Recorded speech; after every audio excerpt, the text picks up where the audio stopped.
जय माता रानी। प्रिय भक्तगणों, स्वागत है आप सभी का आपके अपने चैनल ज्ञान अर्थ में। श्रोताओं, यदि आप शुक्रवार का व्रत रखते हैं या नहीं भी रखते हैं तो भी अगर शांति पूर्वक ध्यान लगाकर माँ संतोषी की यह व्रत कथा सच्ची श्रद्धा के साथ रसपान कर लेते हैं तो साथ ही आपके सभी मनोरथ शीघ्र ही पूर्ण होते हैं और जीवन में कोई भी समस्या चल रही हो तो साथ ही माँ संतोषी की कृपा से उनका अंत हो जाता है।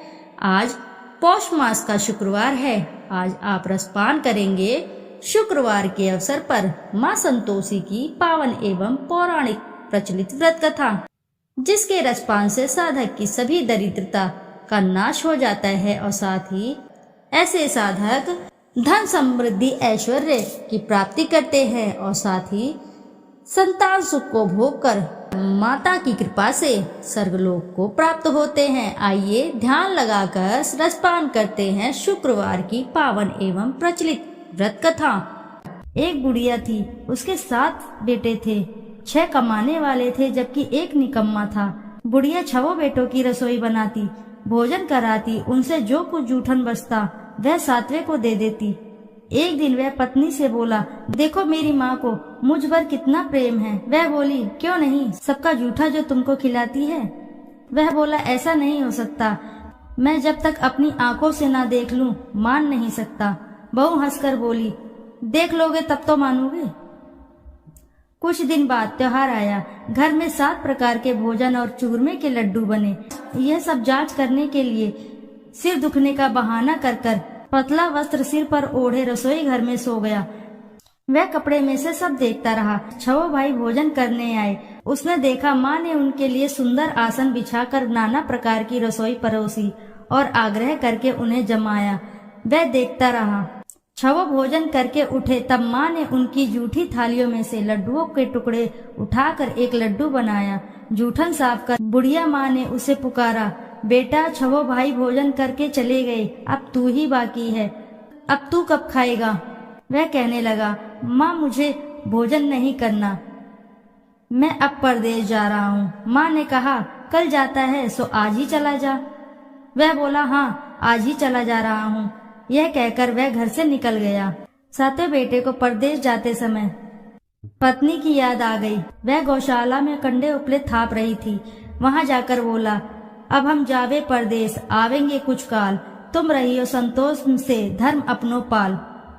वह बोली, जाओ पिया आनंद से, हमरो सोच हटाए, राम भरोसे हम रहे, ईश्वर तुम्हें सहाय। 2 निशानी आपन देख धरु में धीर, सुधी मती हमारी, बिसारियो रखियो मन गंभीर। वह बोला, मेरे पास तो कुछ नहीं, यह अंगूठी है सो ले ले और अपनी कुछ निशानी मुझे दे। वह बोली, मेरे पास क्या है, यह गोबर भरा हाथ। यह कहकर उसकी पीठ पर गोबर के हाथ की थाप मार दी। वह चल दिया। चलते चलते दूर देश पहुंचा।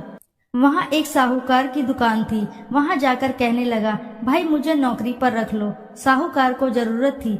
बोला, रह जा। लड़के ने पूछा, तनख्वाह क्या दोगे। साहूकार ने कहा, काम देखकर दाम मिलेगा।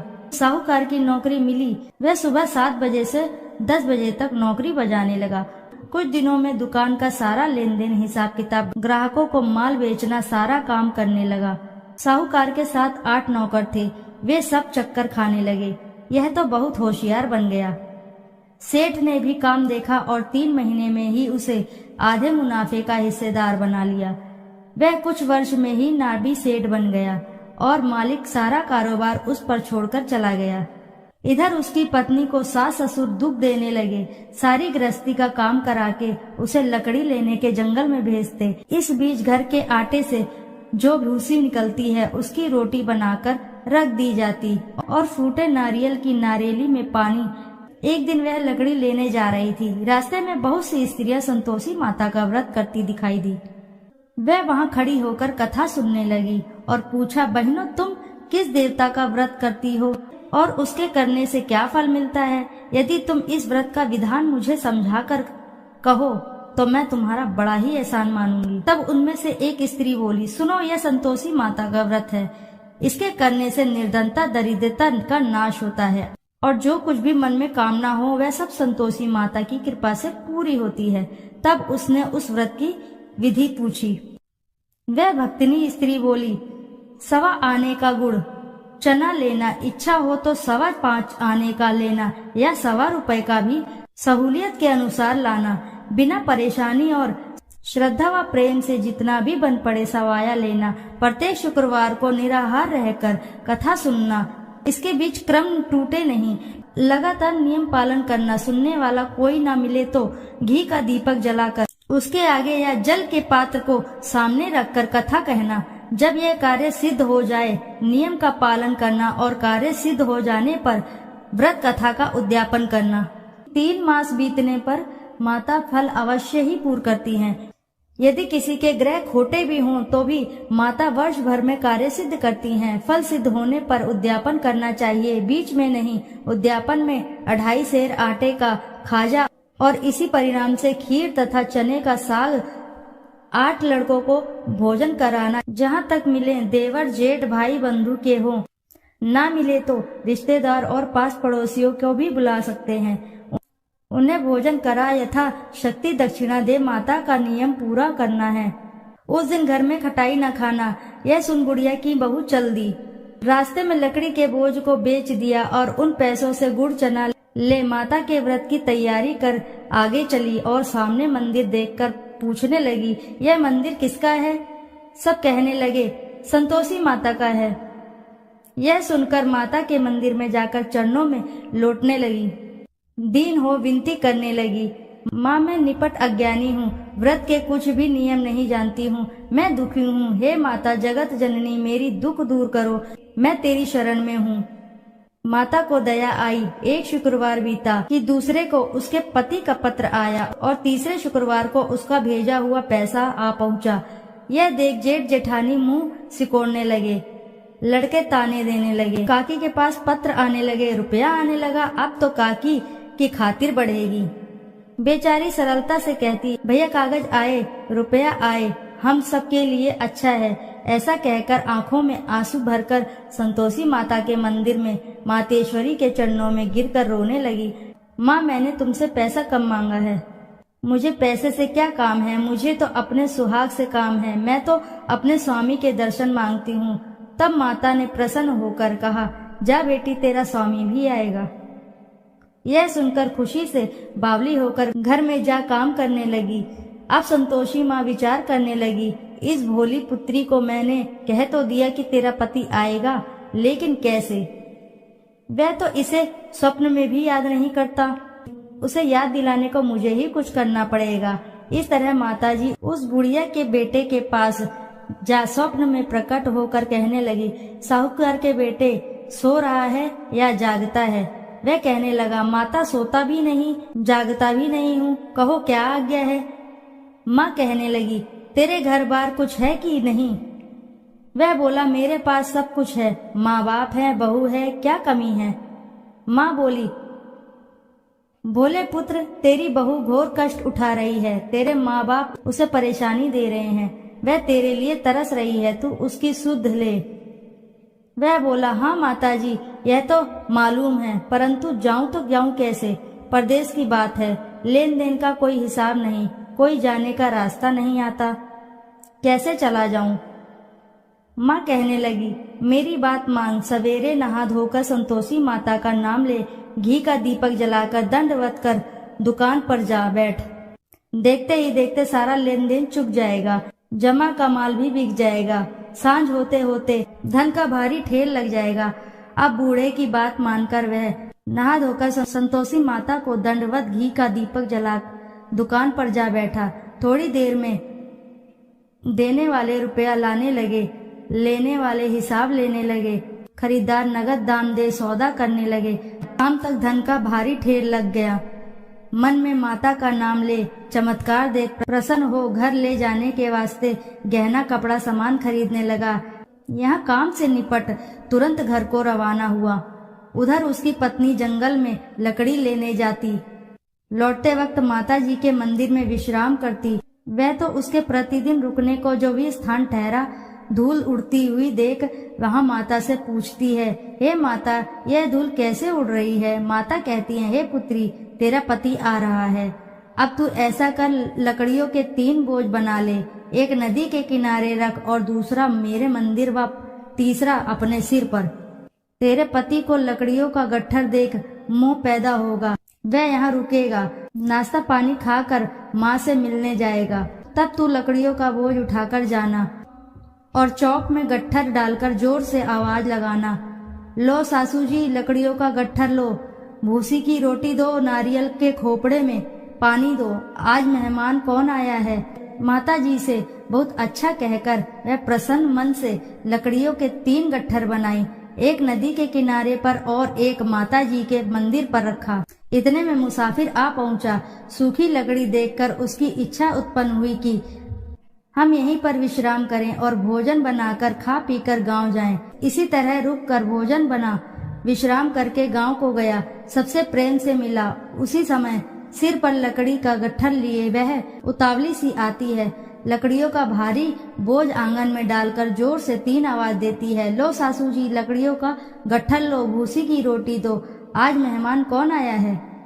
यह सुनकर उसकी सास बाहर आकर अपने दिए हुए कष्टों को भुलाने हेतु कहती है, बहू ऐसा क्यों कहती हो, तेरा मालिक ही तो आया है, आ बैठ, मीठा भात खा, भोजन कर, कपड़े गहने पहन।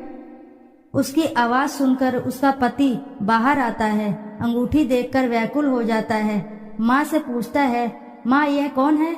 माँ बोली, बेटा यह तेरी बहू है, जब से तू गया है तब से सारे गांव में भटकती फिरती है, घर का कामकाज कुछ करती ही नहीं, 4 पहर आकर खा जाती है।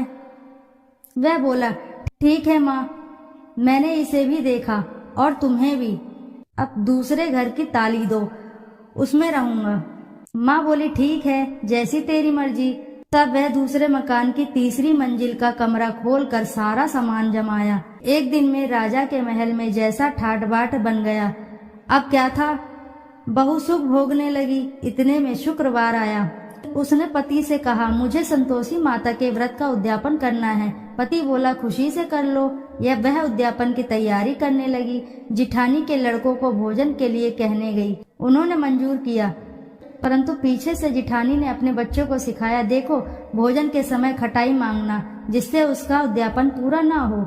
लड़के खाने आए, खीर खाना पेट भर खाया, परंतु बाद में खाते ही कहने लगे, हमें खटाई दो, खीर खाना हमको नहीं भाता, देखकर आरुचि होती है। वह कहने लगी, भाई खटाई किसी को नहीं दी जाएगी, यह तो संतोषी माता का प्रसाद है। लड़के उठ खड़े हुए, बोले, पैसे लाओ। भोली बहू कुछ जानती नहीं थी, उन्हें पैसे दे दिए। लड़के उसी समय हट करके इमली खटाई ले खाने लगे। यह देखकर बहू पर माता जी ने कोप किया। राजा के दूत उसके पति को पकड़कर ले गए। जेठ जेठानी मनमाने वचन कहने लगे, लूट लूट कर धन इकट्ठा कर लाया है, अब सब मालूम पड़ जाएगा, जब जेल की मार खाएगा। बहू से यह सहन नहीं हुए। माता संतोषी से मांगी माफी। रोती हुई माता जी के मंदिर गई। कहने लगी, हे माँ, तुमने क्या किया। हंसाकर अब भक्तों को रुलाने लगी। माता बोली, बेटी तूने उद्यापन करके मेरा व्रत भंग किया।